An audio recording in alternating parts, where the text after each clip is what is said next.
Welcome to So That Reminds Me, Reminder Publishing's bi-weekly podcast discussing Western Mass news.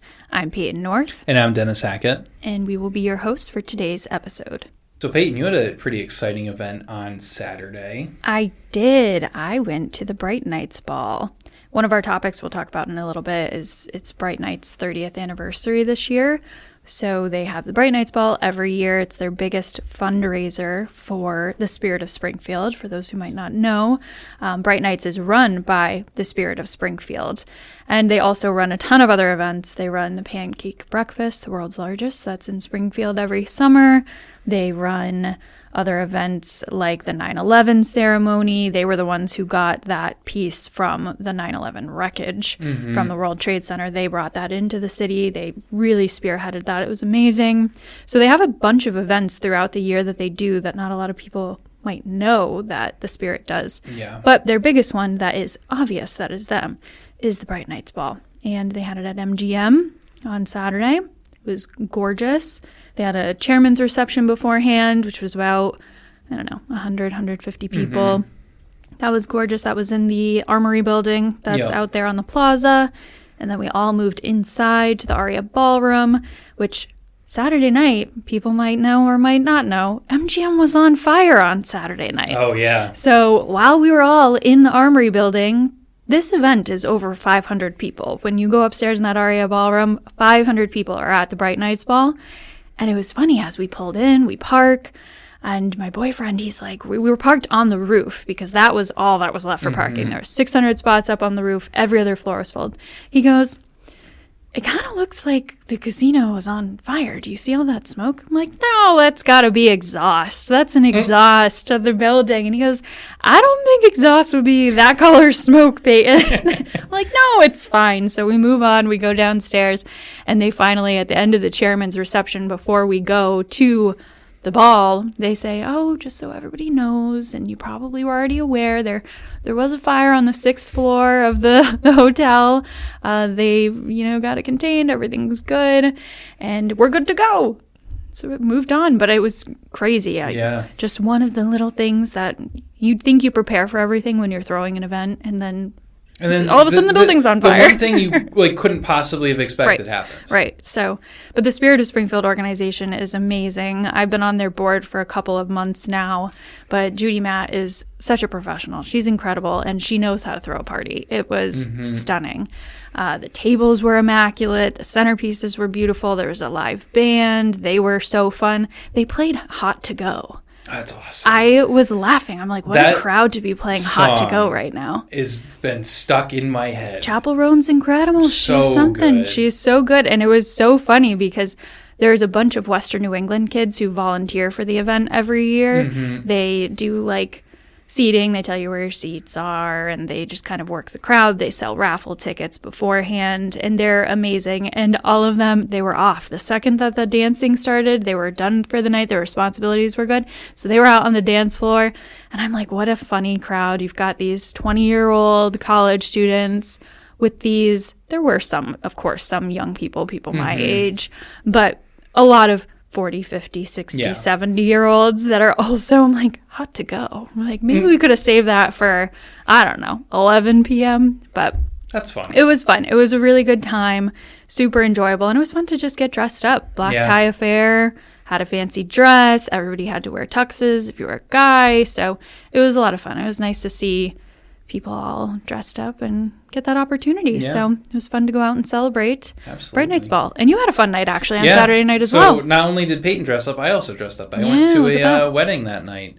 down in Narragansett, Rhode Island. So that was a fun time. Nice. My uncle married his girlfriend, so they kind of joined their two families together. And it was on the ocean, too, right? Yeah, so it was right on the beach in Narragansett. It was pretty cool. Very nice. Was it cold out on the ocean? So it was kind of cold, but the thing was we were in a tent on there, so it wasn't too bad, but we obviously went outside for pictures after and stuff like that, and it was pretty chilly then. Yeah, usually with the ocean breeze and all that, but that's good. It was cool. I was surprised at how many people were on the beach. Really? Yeah, and then we were all standing there, and then I guess a few girls, went and jumped in the water and went for a swim. Oh. So. Well, I suppose that's the thing to do. Yeah, if you've got if you live down ocean there. wedding, you're there, you want to go and do that? Yeah. Hey. Food was really good too. So, oh, nice. So was the food at MGM. What did you have? Very impressed. Mine was a haddock, some sort of crusted haddock with a risotto-like rice. Ooh. I don't think it was quite risotto, but it was so good. Mm-hmm. I almost never end up finishing a whole meal. I finished it. It was so good. Nice. And they had short ribs too that Nico had with a great mashed potato, and he loved that as well. Mm-hmm. What did you have? So it was kind of like a buffet style. So there was nice. Like pasta, veggies, potatoes. I always go for the potatoes. Look at us. It's the Irish in my blood. But yeah, you got to. Yeah. Well, and both had fun. We also, so they had some kind I thought it was chicken franchise. I don't think it was, but it was like chicken in risotto. It was pretty good. And then there was steak. So I always go for the steak. 2 fun little dress-up nights. I feel like those don't come, I mean, unless it's, of course, weddings. Weddings are ramping up. But those don't come all that often. So no, I mean, we've had a few this year, which has been fun. So yeah. Definitely out of my comfort zone. I haven't really gone to a lot of stuff like this before, so it's been fun. Yeah, this year's been a big one. Yeah. Nice. All right, shall we get into it? Yeah. So first we have Toy for Joy returns for their 102nd year. We've got a topping off ceremony for the Veterans Home in Holyoke. Bright Nights, as I said, is returning for its 30th year.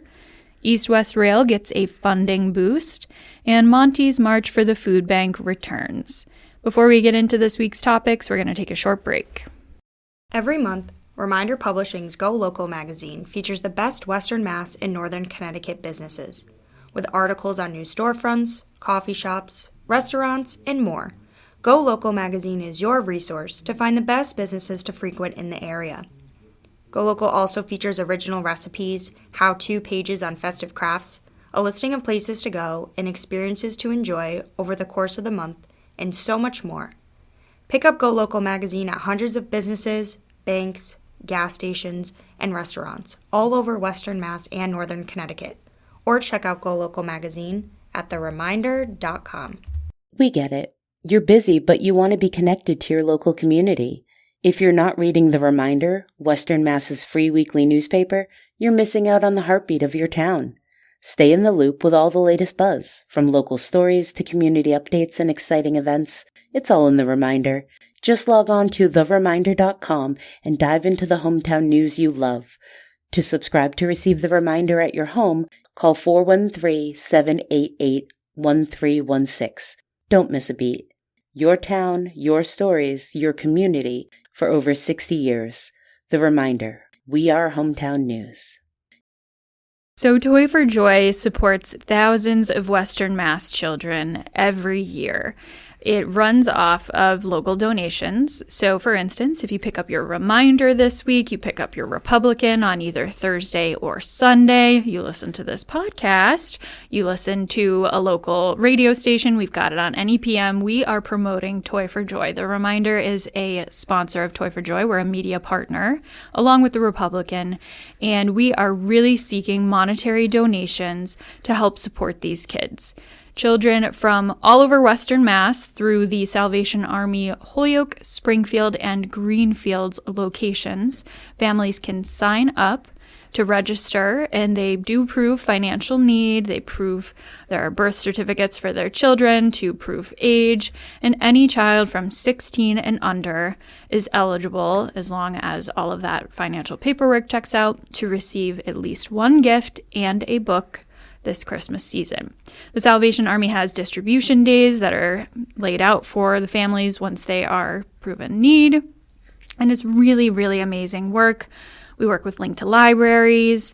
We work with the Sheriff's Department heavily. The Sheriff's Department comes in. They help sort toys on donation day. We don't ask for toy donations specifically because there are such vast age ranges. And the Salvation Army, every year to year, they know kind of what the ages of these families are. A lot of them come back from year to year. So they get age-appropriate toys. So, for instance, we wouldn't certainly want, all toys to be geared toward ages 5 when we have a lot of older teenagers, 14, 15, 16 years old. So the Salvation Army takes a lot of the guesswork out of gifting, and we ask for monetary donations to go directly to the Salvation Army. They handle the gift buying and the book buying process. There are a ton of donations. We are so lucky to have so many amazing local sponsors, local contributors. Eversource, Congressman Neal, Mayor Sarno, tons of businesses. There are law firms, there are banks that are so generous every year, and tons of private citizens. People will often donate like $1, $2, $25 in memory of a loved one, in memory of a pet. We get it all, and it all is going to such a worthy cause. And it's funny, someone asked me, does my $1 actually really matter? It sure does. Yes. Yes, it sure does. No matter how much you can give, it is so beneficial to these kids. There is a $150,000 goal every year. It's a lofty goal, but it's needed. The need is only growing every year. There was an article in, I believe it was Tomorrow's Republican. It was either Tomorrow's Republican or last Sunday's Republican. Don't quote me on it. Could have been last Sunday's. Days are such a blur. Yeah. But I think it was last Sunday's Republican, where the Salvation Army was talking about the increase that they've experienced in their food pantry, and that's indicative of the need that they're going to be seeing this holiday season. It's only growing. It's only getting worse. And with inflation, with everything going up, this goal is really important. We did consider revising it. We thought, is $150,000 really feasible? We haven't met it the last 2 years. We've gone well over 100,000, but we haven't quite reached 150.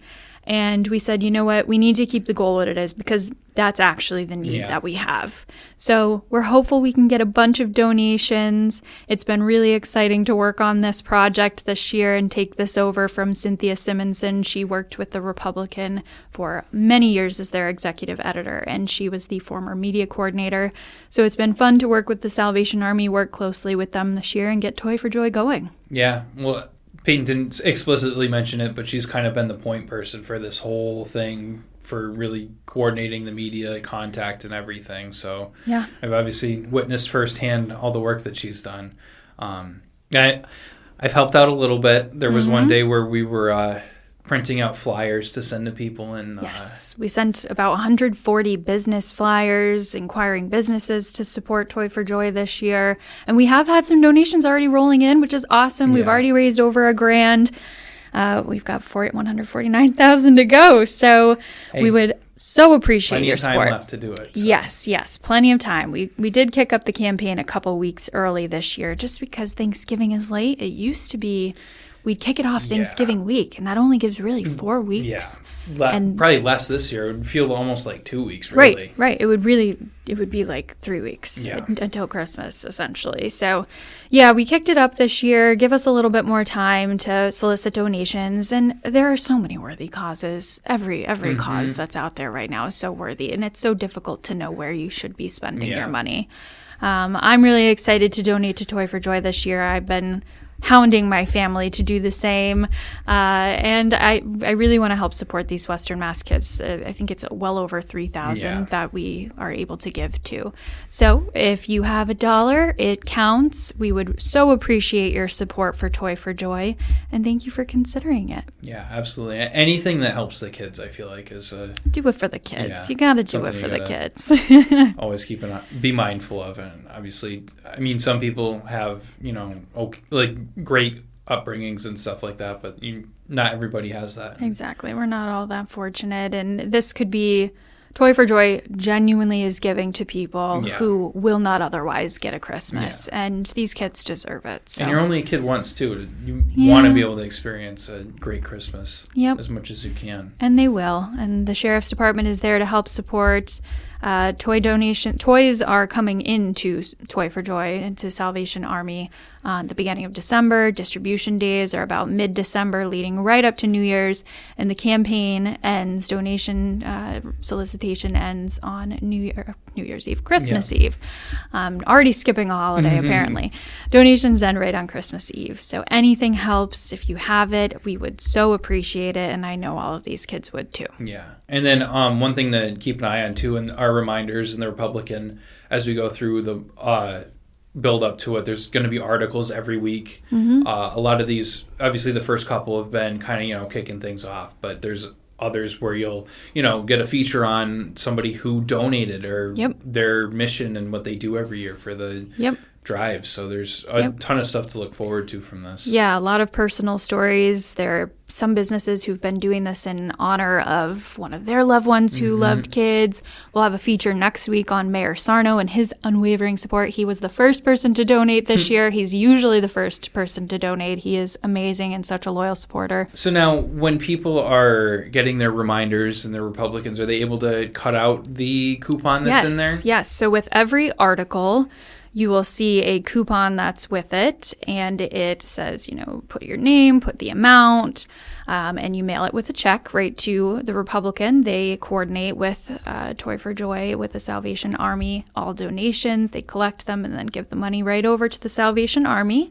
Or you can do it directly online if that's what you prefer. Either's a great option. Both are. However you can donate, do it. Exactly. However you can donate, absolutely. And as Dennis said, you can look at our website, you can pick up our papers, go to thereminder.com. We have a couple of ads right on the homepage that can be clicked on that bring you straight over to the donation site. It is give.salvationarmy.org/toy4joy. For this week's next topic, local and state officials conducted a topping off ceremony at the Veterans Home in Holyoke on November 7th. The topping off ceremony is a symbolic moment in the process that includes placing the final beam on the structure. In attendance at the ceremony was Governor Maura Healey, U.S. Rep. Richard Neal, State Senator John Vilas, and Holyoke Mayor Joshua Garcia. Once the building is completed, it will house more than 230 long-term care patients, while the number of staff will be increased by over 30%. The project is also ahead of schedule and is expected to be completed in late 2026, a little over 3 years after construction began in August of 2023. Healey said that being at the ceremony was a pleasure and she was impressed with the scale of the work that had already been completed for the project. She also said that the milestone was a notice of the transformation of veteran services the state is hoping to lead, while thanking veterans for their service. She said, quote, "Our service members, our veterans, and their families make possibly all the freedoms and all the joys that we experience today as Americans, and we must always remember that and always honor that." While it was a day of celebration for the progress made on the new Veterans Home, the officials in attendance reflected on the tragedy that occurred in the home during the COVID-19 pandemic when the virus broke out in the facility, leaving 76 people dead. With the tragedy in mind, Neal said that it could not be swept under the rug, but likened the progress on the facility to a phoenix rising from the ashes. Speaking of the progress on the facility, Neal talked about the improvements and quality of life it will bring for the veterans and said, quote, "I can tell you this facility made national headlines for the wrong reasons. Today it's going to make national headlines because of all of you for the right reasons." Healey credited Neal for spearheading efforts to secure $263 million from federal VA funding for the building project, as well as Secretary of Veteran Services John Santiago for his work in transforming veteran services across the state. She said, quote, "This is a new chapter today, a world-class facility protecting and serving veterans the way they protected and served this country. We are committed every single day in our administration to doing everything we can to support our veterans and support our military service members." Santiago also spoke about the transformation of veteran services in the state. He said that they are ushering in a new era of services and that they are investing more in veterans than ever before. He credited this change to both Healey and Lieutenant Governor Kim Driscoll. Vilas called the milestone a long time coming and also talked about the low percentage of active military members calling it one of the biggest crises in the country that is not talked about enough. With the Veterans Home, Vilas said it was a way to encourage young people to fight for their country, knowing that it has their backs. He said, quote, "What's one way we can look young men and young women in the eye and encourage them to go fight for this country, knowing full well they may not come back? We can do stuff like this." So yeah, I feel like anytime something comes up with the Veterans Home, it's really important. And obviously seeing the progress that they've made since, those awful things that happened during COVID. Oh my gosh, yeah, absolutely. It's incredible to see how terrible things were 4 Yeah. years ago for the Veterans Home and to see what they're doing now. Mm-hmm. And Neil's so right. It's a phoenix rising from the ashes. It's Absolutely. incredible.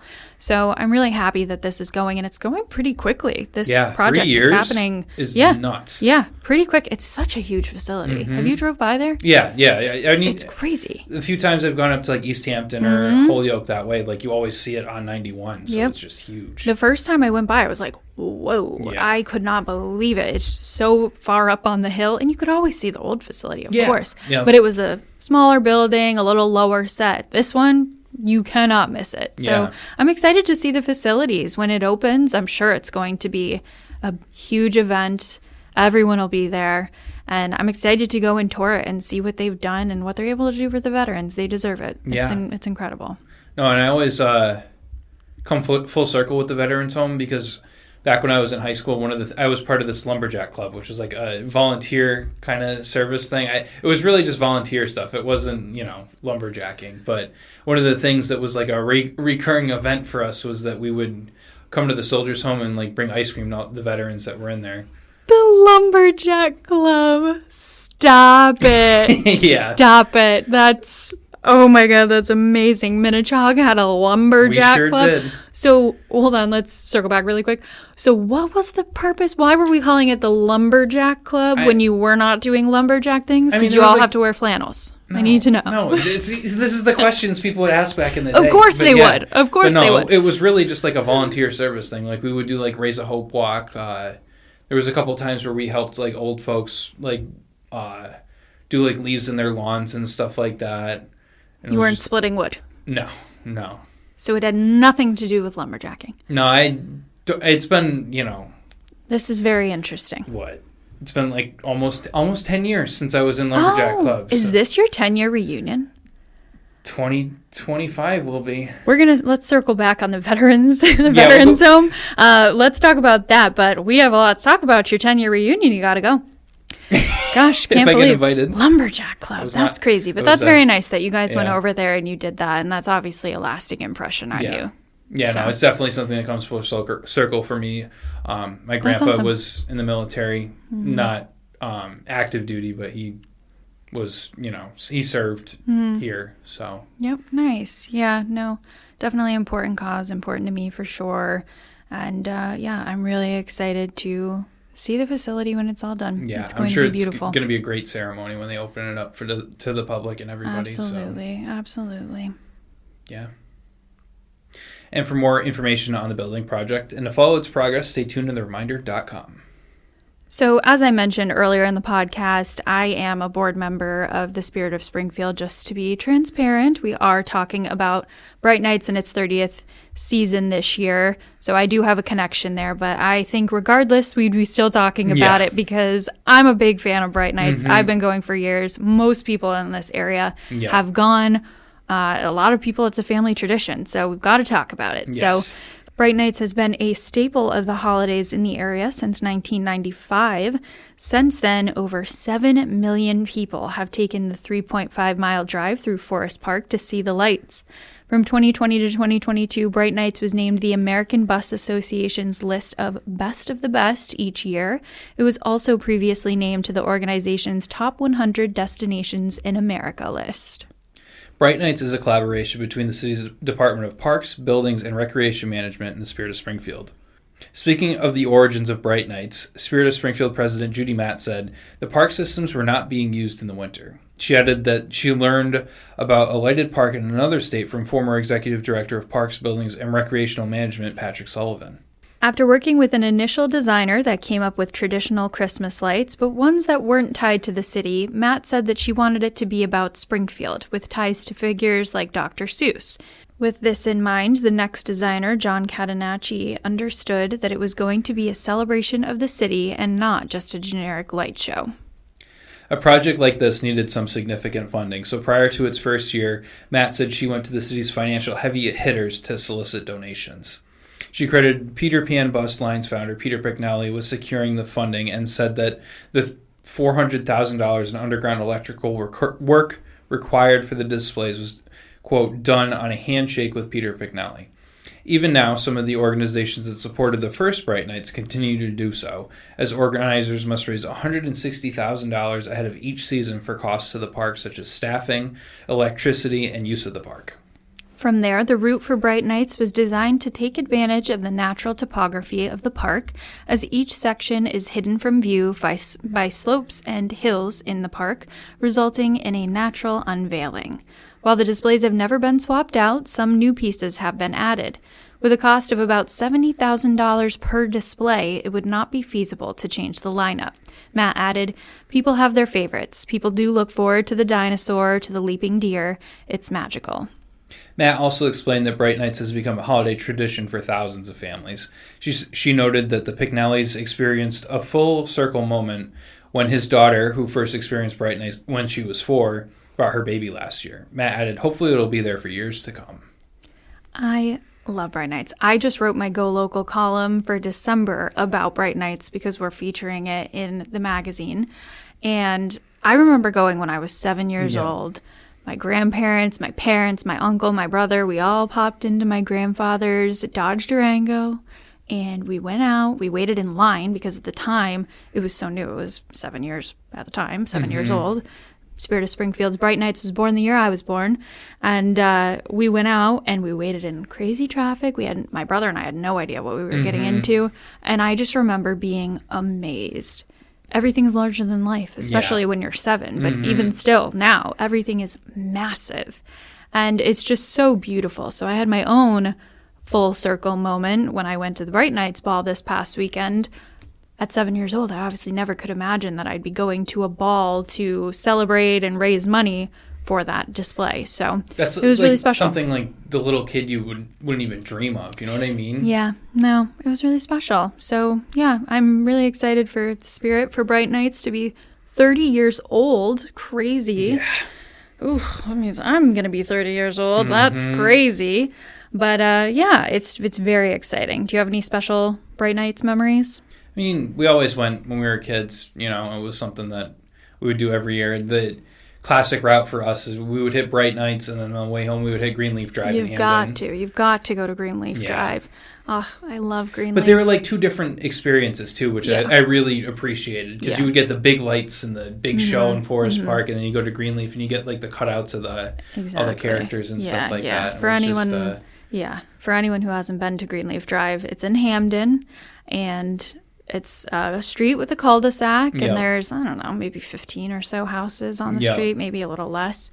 And while it's not really about lights, though they do have lights on the houses, it's more so about these beautiful cutouts, wooden cutouts that are hand-painted of like Frosty the Snowman, of Santa, of Disney characters, of all of these festive characters.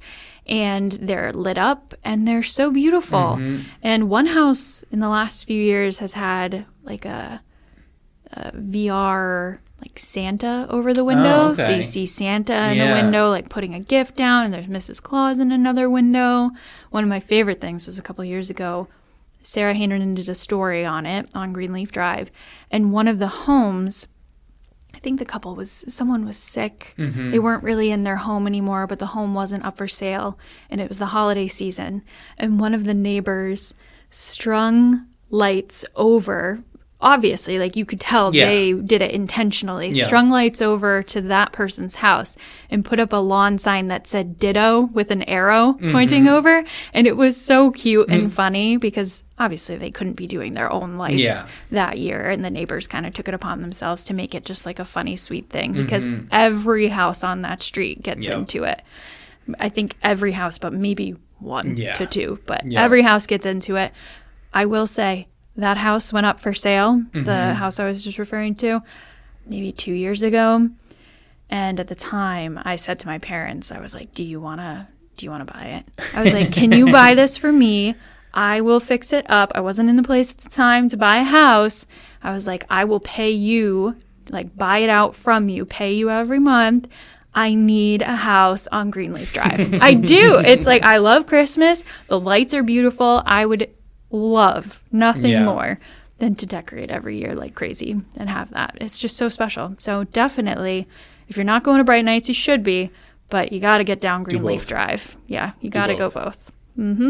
I haven't been in a few years, but I think this year I'm going to make the trek out there again. So my commute home from our old office, I would pass by Greenleaf Drive every time. Yeah. Now I obviously don't. No. With our new office, I don't go by there. But when we were at the old office, so 2 years ago, I would go down. It's embarrassing. You went every day. I would go nearly every day. I vividly remember if it was dark about how out, you were there. I was like, I went to Greenleaf Drive again. I just needed it at the end of the day. I'm going by. It takes less than 5 minutes to drive down the street and turn around and do it again. And it was just a fun little special thing. Yeah. And now I have to go out of my way, which is fine. I will. But I went every day. Mm-hmm. No, I actually remember this though, because you had said, "Oh, I went again," and it was just every day. It's dark. It's 5 p.m. It's dark. Yeah. The lights are on. Most of them at 5 p.m. It was kind of touch and go. To be honest with you, I would suggest if you're going on a weekday, go after 6 or something. Yeah. People are home. They've turned all their lights on. They weren't always on when I went, but a lot of them were. So, I'd suggest it. It's beautiful. Yeah.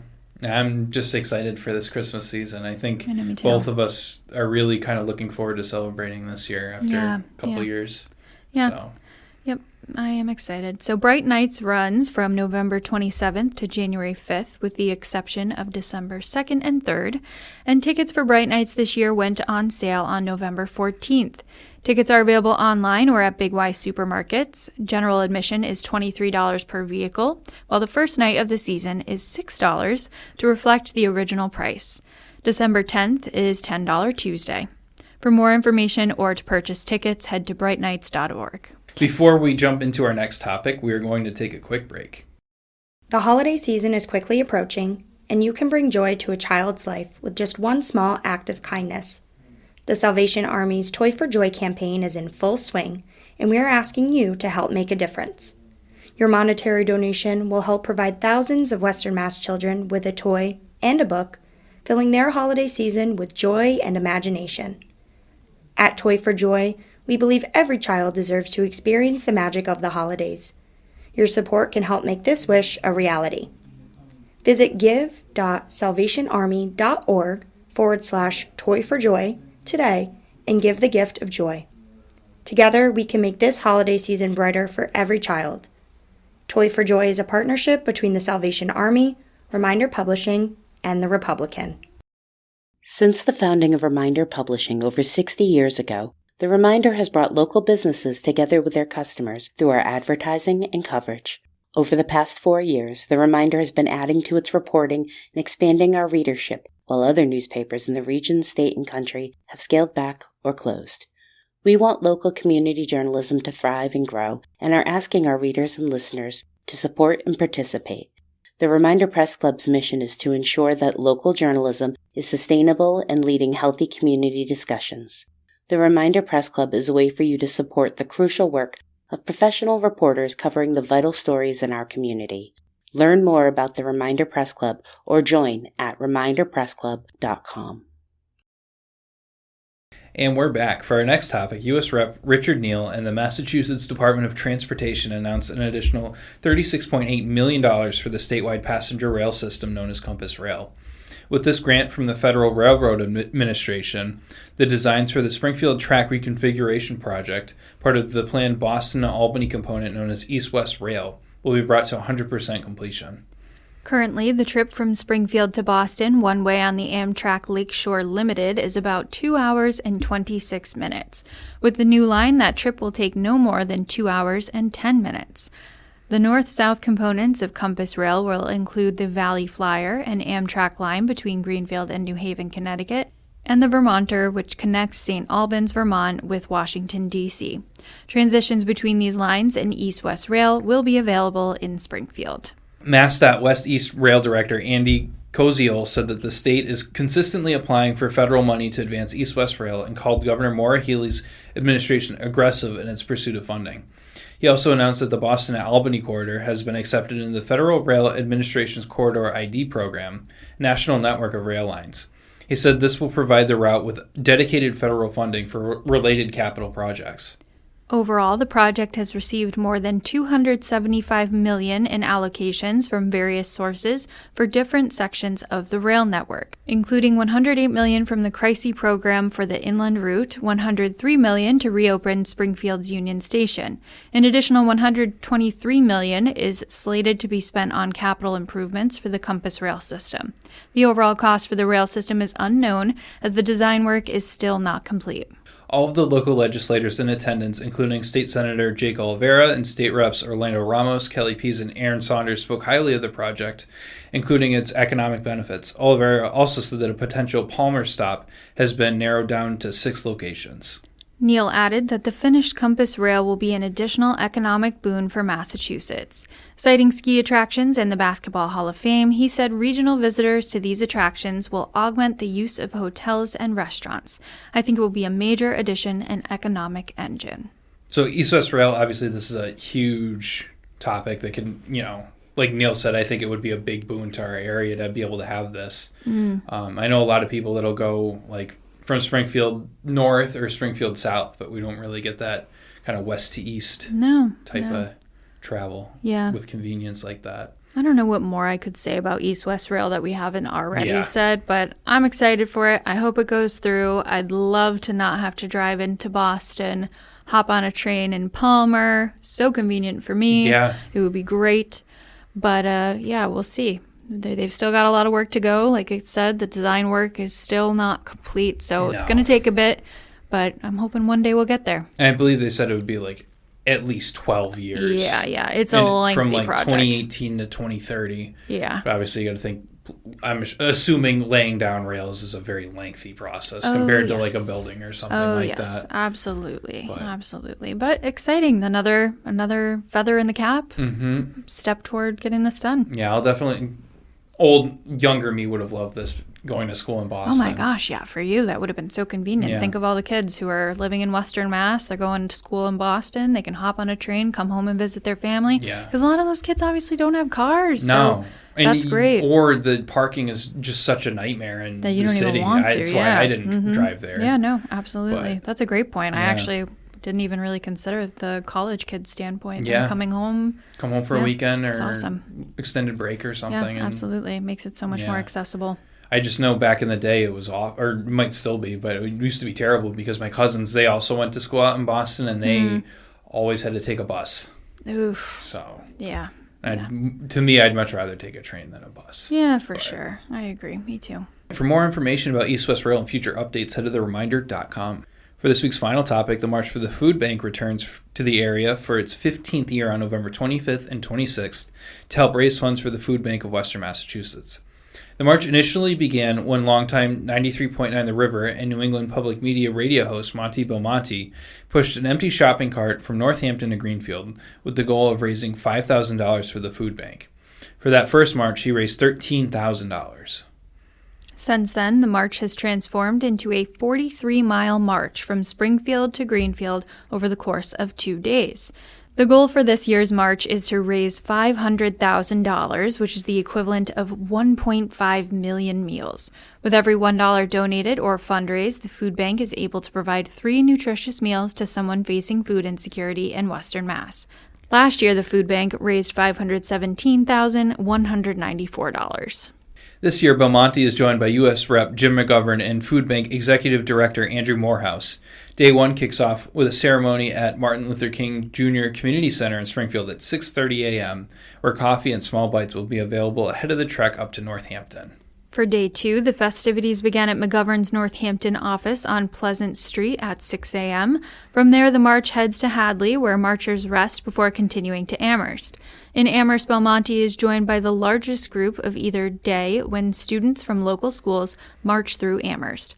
Last year, 200 marchers walked that stretch. Food Bank of Western Massachusetts Public Engagement Manager Cheyenne Burnham explained that the need for fundraising is very high right now.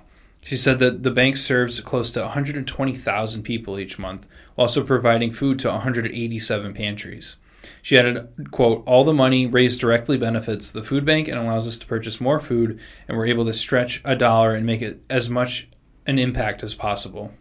For those participating in the march, Burnham said lunches have been donated for both days, while businesses are also donating coffee, hot chocolate, and other goodies to fuel people along the way. Burnham added that there are a ton of people involved each year, and it has grown each year since its inception. Monty Belmonte is amazing. Can you believe, he started off just trying to raise $5,000, and now it's $500,000? Yeah. That's crazy. It's incredible.